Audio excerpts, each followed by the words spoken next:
ఇవాల్టి భానుమతి ఎపిసోడ్ కూడా చాలా చప్పగా జరిగింది. రేపటి ఎపిసోడ్ ఫైనల్ ఎపిసోడ్ కదా! ఇవాళ ఎలాగైనా పార్థు భువనల పెళ్ళి ఆగిపోయేలా భానుమతి చేస్తుందని అనుకుంటే, ఇవాళ కూడా అలాగే సుత్తి కంటిన్యూ చేశారు. అన్ని ట్విస్టులు ఫైనల్ ఎపిసోడ్లోనే పెట్టాలని అనుకున్నారు కాబోలు. ఎప్పట్లాగానే శాంభవి మాత్రం త్వరగా పెళ్లి కానివ్వండి అని అడుగుతుంటే శాస్త్రోక్తంగా జరగాలి అని బలరాం తల్లి చెబుతుంది. ఇక అప్పుడే భానుమతి నానమ్మ తండ్రి అక్కడికి వస్తారు. మాకు న్యాయం చేయండి, మా పిల్ల అన్యాయం అయిపోతుంది అని అడుగుతూ ఉంటే, ఇంకా ఏంటి న్యాయం చేసేది, అలా చేస్తే మా కూతురికి అన్యాయం జరుగుతుంది అని శాంభవి మాట్లాడుతుంది. అలా కాదమ్మా, ముహూర్తం సమయం వరకైనా ఆగండి, మా పిల్లకి న్యాయం చేయడానికి ఎవ్వరూ తోడలేరు, తను ఒంటరిగా ప్రయత్నిస్తోంది అంటుంటే, ఇంకా ఎక్కడ ప్రయత్నిస్తుంది, తను ఎప్పుడో ఇంటి నుంచి వెళ్ళిపోయింది అని హేళనగా మాట్లాడతారు. ఇక భానుమతి నానమ్మ కొంచెం భయపడుతుంది. కానీ వాళ్ళ బాధ పట్టించుకునే వాళ్ళెవరూ లేరు. ఇక బలరాం మాత్రం నాకు భానుమతికి న్యాయం చేయాలన్నా ఇక్కడ చేయలేని పరిస్థితి, ఆ దేవుడే తనకి సహాయం చేయాలి అని బాధపడుతూ ఉంటాడు. ఇక శక్తి కలగచేసుకొని, నీ కూతురు అసలు ఉందో ఏమైనా అయిందో ఎవరికి తెలుసు, నువ్వు ఇలా వకాలతో పుచ్చుకొని వచ్చావు, అయినా పిలవని పేరంటానికి మీరెలా వచ్చారు, ఇంట్లో పని వాళ్ళని కూడా పిలవలేదు, వచ్చారు కదా పెళ్లి చూసి భోజనం చేసి వెళ్ళండి అన్నట్టు మాట్లాడుతుంది. ఇక నిన్నటి ఎపిసోడ్లో భానుమతి హాస్పిటల్లో అడ్మిట్ చేసింది దొరబాబు తల్లిని. తను చెప్తుంది, ఎవరో ఒక అమ్మాయి నన్ను కాపాడింది, తను లేకపోతే నేను ఇప్పుడు ఉండేదాన్ని కాదు అంటే తను ఎవరు అని అడుగుతూ ఉంటాడు. అప్పుడే భానుమతి వస్తుంది. ఇక దొరబాబు తనకి థ్యాంక్స్ చెప్పి, మిమ్మల్ని ఎక్కడో చూసినట్టుందమ్మా అని చెప్పి గుర్తు చేసుకొని బలరాం గారి కోడలు అని భువన చేసిన విషయం మొత్తం చెప్తాడు. ఇక భానుమతి దొరబాబుని తీసుకొని పెళ్లి దగ్గరికి బయలుదేరుతుంది. ఇటు శక్తికి మాత్రం మనసులో భయం ఉంటుంది. ఆ భానుమతికి ల్యాబ్ టెక్నీషియన్ ఏమన్నా దొరికిపోయాడా అని అతనికి కాల్ చేస్తుంది. నువ్వు ఎలాగైనా తనకి దొరకకుండా తిరగాలి, ఒకవేళ దొరికావో నీ పని అయిపోయిందే అని అతనికి వార్నింగ్ ఇస్తుంది.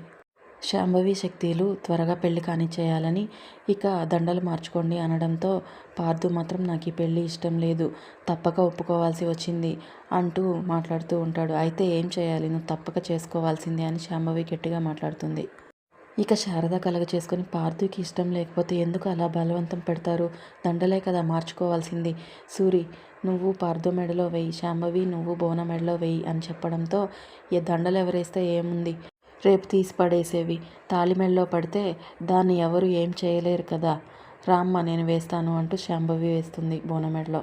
పార్థు మాత్రం ఈ తంతులన్నీ జరుగుతుంటే చాలా అసహనంగా ఉంటాడు. భువన మాత్రం చాలా సంతోషంగా ఉంటుంది. ఇదిలా జరుగుతుంటే ల్యాబ్ టెక్నీషియన్ మాత్రం కానిస్టేబుల్ దగ్గరికి వెళ్ళి శక్తి తనని వార్నింగ్ ఇచ్చిందని అంతా చెప్తాడు. రిటర్న్ కంప్లైంట్ కూడా ఇస్తాడు. ఇక శక్తికి మాత్రం ఎన్ని తంతులు జరుగుతున్నా ఏదో ఒక మూల భాను చివరి నిమిషంలో వచ్చి పెళ్ళి ఆపుతుందనే భయం పట్టుకొని శాంభవికి చెప్తుంది, త్వరగా పెళ్ళి కానిచ్చేయి ఏదో ఒకటి చేసి అని చెప్పడంతో, ఇక శాంభవి త్వరగా కానివ్వండి పంతులు గారు అంటుంది. ఇక బలరాం తల్లి, ఏంటి అంత తొందర పెడుతున్నావు, జీలకర్ర బెల్లం కూడా పెట్టనివ్వవా, అంత త్వర పెడుతున్నావేంటి అనడంతో, సరే పంతులు గారు జీలకర్ర బెల్లం పెట్టించండి అని శాంభవి అంటుంది. పార్థు పెట్టు అనడంతో, పార్థు నెత్తిదాకా చేయి తీసుకెళ్ళి, నేను పెట్టను, నేను చేయలేను, నాకు ఈ పెళ్ళి ఇష్టం లేదు అని చెప్తాడు. ఇప్పటికే నా మనసు ఒప్పుకోకుండా ఇంతవరకు తీసుకొచ్చాను, కానీ నాకు ఇదంతా నచ్చడం లేదు, నేను అసలు ఆ తప్పు చేయనే లేదు అంటుంటే, ఇక శక్తి కలగ చేసుకొని, ఆధారాలు ఉన్నాయా నువ్వు ఏదీ చేయలేదని, అలాంటి ఆధారమే ఉంటే ఆ భానుమతి ఎప్పుడో తీసుకొచ్చేది కదా, నువ్వు ఇలా చేయడం అసలు పద్ధతిగా లేదు, మీ నాన్నగారు చెప్పారు కదా పెళ్లి జరగాలని, నువ్వు ఇప్పుడు వ్యతిరేకిస్తున్నావా మీ నాన్నని అని శక్తి అనడంతో, ఇక పార్థు ఏం చేయలేకపోతాడు. శారద కలగ చేసుకొని, ఎందుకు పార్థుని అలా తొందర పెడుతున్నారు, తనకి ఇష్టం లేదని చెప్తున్నాడు కదా, అయినా ముహూర్తానికి ఇంకా చాలా సమయం ఉంది, అప్పటి వరకు ఆగొచ్చు కదా అని అనడంతో, ఏంటొదిన నువ్వు మాట్లాడేది, ముహూర్తం వరకు ఎందుకు వెయిట్ చేయాలి, పార్థు నువ్వు తాళి కట్టు అని శాంభవి అంటుంది. ఏంటి నువ్వు శాంభవి ఇంత తొందర పెడుతున్నావు అని అందరూ అంటారు. ఇక అక్కడున్న వారందరూ శాంభవిని వారిస్తుంటే ఓర్చుకోలేక, ఎలాగైనా భువన పార్థుల పెళ్లి జరిపించాలని, వాళ్ళకి వార్నింగ్ ఇవ్వాలని, ఈ పెళ్ళి ఇప్పుడు జరగకపోతే మీరు నన్ను రేపు చూడరు అంటూ గట్టిగా సమాధానం ఇస్తుంది. ఇక చూడాలి రేపటి ఎపిసోడ్లో భానుమతి దొరబాబుని తీసుకొచ్చి నిజం చెప్పిస్తుంది. అలాగే కానిస్టేబుల్ కూడా ల్యాబ్ టెక్నీషియన్ వచ్చి చెప్పిన విషయమంతా వచ్చి చెప్పొచ్చు కాబోలు.